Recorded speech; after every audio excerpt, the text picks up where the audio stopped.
mina njengami nje kukhona kubalekile ukuvota kodwa njengami angiyiboni ngiyovota ngoba ngibhlungu emoyeni angiyiboni nje ngivotela umuntu yena ozobe ehlale lapha enganakeli uthola la ngikhona mina kube bhlungu nje kimi kodwa ngigqilazeke ithayi lilodwa li 1.6 engilibulala kule ndlela nje sihamba ku 1.6 lilodwa ake sikhulume ukuthi malini leyo.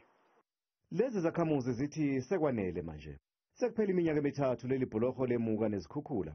Kuze kube manje alungisiwe. Yilona kuphela elisetshenziswa umphakathi waKwaDuvela ukuya ezibhedlela, ezikoleni kanye nasestation samaphoyisa. Unqamuka kwalomgwaqo kusifake kwenkulu ingcindezi ngoba akusahambeki.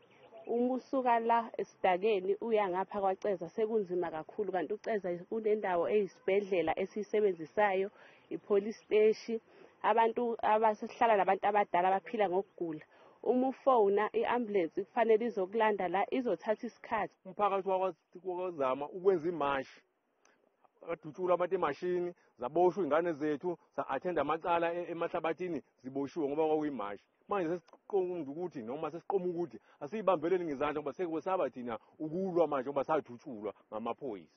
Umphakathi watshula ukuthi usebenzise umcacamezelo webhuloho lesikhashana.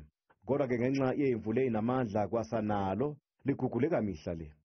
Bekuhambile kwafika wakwa-transport bafike benzayenza leyo nto abayenze kumanje. Ngeshwa kwafika lapha kwangena ikhumbi yayibuye egoli yafika yangena kwafa abantu kuleya mgwaqo. Hayibo siyacela futhi sabuyela sakhuluma nabo. Sathi bhekana indawo embili sazavumelana ukuthi khona indlela engapha mhlawumbe ningangena ngayo ikhona engapha. Bafike basichitha. Iziphathimandla zendawo zithi ukwakhiwa kwaleli bhuloho kuncike kuHulumeni Wesifundazwe nokuzakhela. Thina njengomasipala asiwakhi ama-bridge. Into esiyenzayo thina uku-aplayela ama-causeway emgwaqeni akusiwona ama-bridge ke lawo.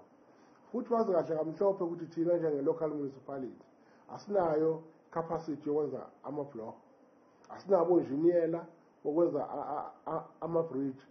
Bekufanele ngabe yena uzikalala before akhulume on national television athole ama-facts akhe correctly.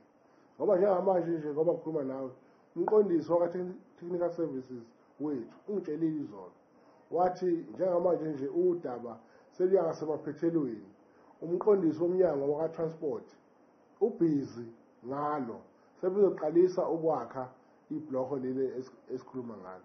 Njengoba uhulumeni kazwelonke umatasa uvula amabhuloho ngaphansi kohlelo iwelesizwe Rural Bridges, umphakathi waKwaCeza uzizwa ukhishwa enyumbazana.